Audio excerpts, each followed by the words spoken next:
ASF में sergeant या corporal ASI किस तरह से बनते हैं? एएसएफ में सार्जेंट क्या होता है या कारपोरल क्या होता है? वो एएसआई के बराबर होता है? क्या वो पुलिस की तरह काम करता है? उसकी यूनिफॉर्म होती है? वो किस तरह से काम करता है और उसकी ड्यूटी क्या क्या होती है? लाइबिलिटीज क्या होती हैं? तो आज की मेरी वीडियो जी कि आप एएसएफ में किस तरह से कारपोरल या सार्जेंट एएसआई बन सकते हो। सबसे पहले क्राइटेरिया सुन लीजिए, उसके बाद फिर मैं आपको डिटेल से सारी चीज़ें बताऊंगा। अस्सलाम वालेकुम व्यूअर्स, मैं रजा बुखारी हूं, आप देख रहे हैं बुखारी स्पीक्स यूट्यूब चैनल। तो इस चैनल पे आपके लिए मुख्तलिफ सर्विस ओरिएंटेड वीडियोस आती हैं जिनको देख के आप अपनी डिजायर जॉब हासिल करते हो। जितने सवाल आप यूट्यूब कमेंट में करते हो उनके जवाब देने की भरपूर कोशिश करता हूं जब भी मुझे टाइम मिलता है। व्हाट्सएप पे आके आप कोई फजूल सवाल नहीं करेंगे, कोई टाइम ज़ाया नहीं करेंगे। मेरे पास इतना टाइम नहीं होता बेटा। WhatsApp only for online classes and notes purchasing, not any other discussion please. ये क्लियर हो गया। अब सुन लीजिए जरा, तालीम आपकी जो है वो इंटरमीडिएट और उसके इक्वलेंट होगी। यानी आईसीएस किया हुआ है आपने, एफएससी की है, एफए किया हुआ है, प्री इंजीनियरिंग है, प्री मेडिकल है, वट एवर जो भी आपने किया, कोई डिप्लोमा किया हुआ, इंटरमीडिएट लेवल हो, एचईसी से अप्रूव्ड आपकी डिग्री हो, 50% मार्क्स हो, आप अप्लाई कर सकते हो। 5 फीट 6 इंच आपका कद होगा, 5 फीट 2 इंच कद गर्ल्स का है। नजर आपकी 6x6 होगी विद और विदाउट ग्लासेस। आपकी जो चेस्ट है 33 साढ़े 34 इंच होगी, गर्ल्स इससे मुस्तस्ना है। आप लोग पाकिस्तानी शहरी होने चाहिए, मेल फीमेल दोनों अप्लाई कर सकते हो, ड्यूल नेशनैलिटी नहीं चलेगी। आप लोगों की दौड़ होगी 8 मिनट में लड़के दौड़ लगाएंगे 1.6 किलोमीटर या 1 माइल, और 10 मिनट में यही दौड़ लड़कियां लगाएंगी। बीपीएस आपका 11 होगा। 11 स्केल के मुताबिक आपकी तनख्वाह और पे होगी। आपको मेडिकल अलाउंस मिलेगा, आपकी फैमिली का मेडिकल अलाउंस फ्री होगा, आपको रिहाइश मिलेगी, खाना मिलेगा, और इसके साथ साथ आपकी प्रमोशन और आपकी तनख्वाह भी बढ़ती रहेगी। अंदाजन आपकी तनख्वाह जो है 40-45 के से स्टार्ट होगी। आप लोग पुशअप लगाओगे 22 2 मिनट में, आप सिटअप लगाओगे 22 2 मिनट में, आप चिनअप लगाओगे 3 से 5 2 मिनट में। उसके बाद जी ये सारे मराहिल आपके क्लियर हो गए। आप लोग जो हैं अब आगे किस किस तरीका कार से उसमें भर्ती होंगे, आपके मराहिल क्या होंगे, जरा गौर से सुन लीजिए। आप एएसएफ के रिक्रूटमेंट सिलेक्शन सेंटर में जाके अप्लाई कर सकते हो, आप ऑनलाइन अप्लाई कर सकते हो, आप बजरिया डाक भी अपने डॉक्यूमेंट्स भिजवा सकते हो। www.joinasf.gov.pk इस वेबसाइट पे जाके आप अप्लाई करोगे। और जो एक नंबर है वो जरा गौर से सुन लीजिए, 021 कराची का नंबर है, 021992425, यानी 2425 7899242578 ये नंबर है। यहां से आप एएसएफ की मालूमात इंफॉर्मेशन ले सकते हो।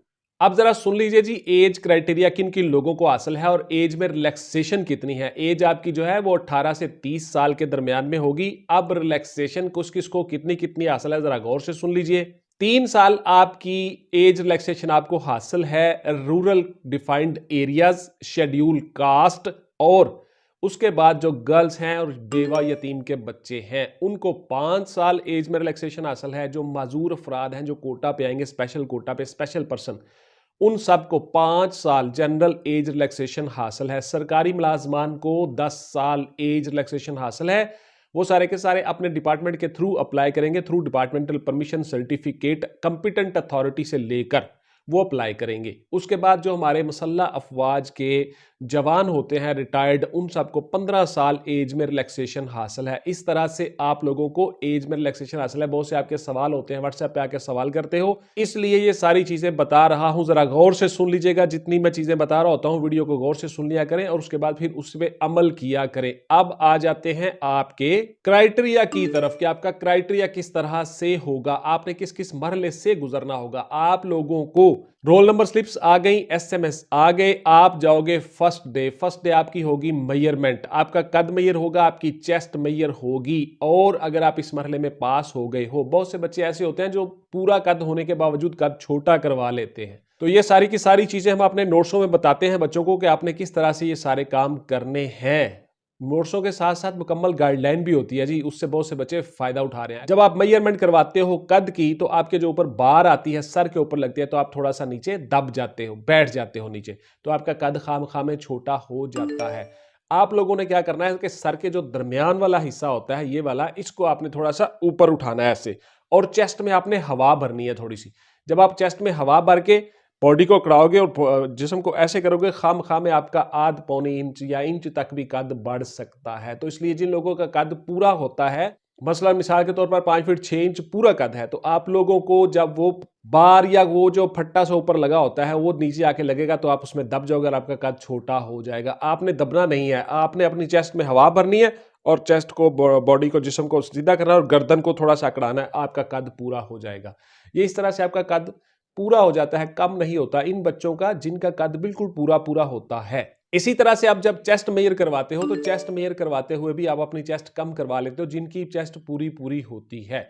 आप लोगों को जब वो चेस्ट एक्सपैंड करने को कहते हैं फिर आप एक्सपैंड करो, अदरवाइज आप उसमें हवा भर के नहीं रखेंगे चेस्ट में, और चेस्ट को सिर्फ आप उठा के रखोगे। जब वो पूरी हो जाए 33 नॉर्मल, तो उसके बाद फिर आप उसको पूरी तरह से एक्सपैंड करोगे, उठाओगे और पूरा सांस अंदर भर के फिर आप उसको एक्सपैंड करके फिर आप सीधे होकर खड़े हो जाएंगे। अब आप मापें जी, अब मेजर करें, उसके बाद फिर आपकी चेस्ट पूरी हो जाएगी, कोई मसला ही नहीं है। आप सांस उसमें पूरी नहीं भरते हो, बस वैसे ही अकड़ जाते हो।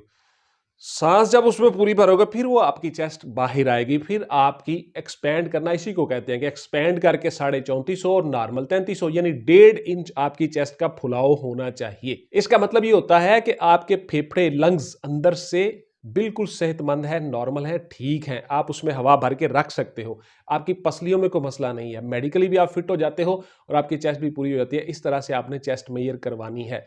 खाम में आप चेस्ट अपनी छोटी करवा लेते हो, खाम में कद छोटा करवा लेते हो। इन बातों को आपने गौर से देखना है और जो वीडियो में बता रहा होता हूँ चीजें, उनको अमल किया करो। वीडियो को स्किप ना किया करो, 10 मिनट की वीडियो होती है, अपनी लाइफ के लिए 10 मिनट निकाल लिया करो। ये मरहला पास हो गया जी। अब आप आ जाओगे पुशअप, सिटअप और चिनअप्स में। इसी तरह से आपने 20-20 लगाने होंगे या 22-22 लगाने होंगे।